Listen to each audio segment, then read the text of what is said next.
কোথায় ছিল তুমি? এতক্ষণে আসছো? আজকে আমার বিয়ে, তোমার আমাকে নিতে আসার কথা না?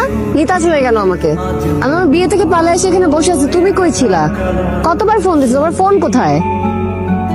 ফ্লাইট হয়েছে, বুঝছি। তুমি বাসা চলো, বাবার সাথে কথা বলবা, চলো। ওয়ালেটটা আমি দিচ্ছিলাম না? সরি, আসলে আমার এক্সাম শুরু হয়ে গেছে তো, তাই তাহলে আপনার সাথে ধাক্কা লেগে গেছে।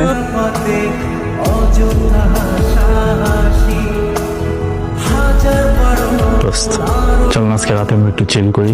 একটা বোতল আনছি, চল প্লিজ। চল চল চল চল চল। ফয়সাল, চুপ করে আছো কেন? কথা বলছো না? ফয়সাল, কি হয়েছে? কিছু বলবা? দেখো সকাল থেকে ঘুম করতেছো, কিছু তো একটা হয়েছে, বলো। ও কি বলবে? ওর বলার কোনো মুখ থাকলে না কথা বলবে। লাবণী, তুমিও তো জানো না, গতকালকে আমার গার্লফ্রেন্ড চিনা আসছিল আমার বাসায়। আর ওর সাথে একটু রাগারাগির পর্যায়ে আমি বাসা থেকে বের হয়ে যাই। আর ওই সময় আমার গার্লফ্রেন্ডকে বোঝানোর ছলে ও সেটা সুযোগ নিছে। কিভাবে পারবি তুই ফয়সাল? তুই আমার ফ্রেন্ড। ও যা বলছে এগুলো কি সত্য? আমি সব জানি, জেনে যাওয়ার পরে তোমার মুখের উপর মিথ্যা বললা। দোস্ত, আই এম রিয়েলি সরি দোস্ত। সিয়াম আসলে আমাদের কিছু পার্সোনাল ছবি নিয়ে আমাকে ব্ল্যাকমেল করে ফয়সাল ভাইয়ের রুমে পাঠিয়েছিল।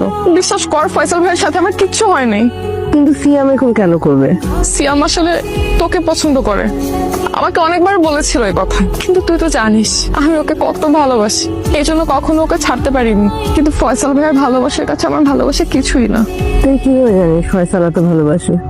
ফয়সাল ভাইয়া সেদিন আমাকে তার বেডে দেখার পর একদম পাগলের মতো বিহেভিয়ার করছিল। বারবার একটা কথাই বলছিল যে বিষয়টা অ্যাটলিস্ট তোকে জানানো দরকার। কিন্তু আমি ফয়সাল ভাইয়াকে ভয় দেখাই, আর সেই ভয়ে সে তোকে কিছু জানায়নি।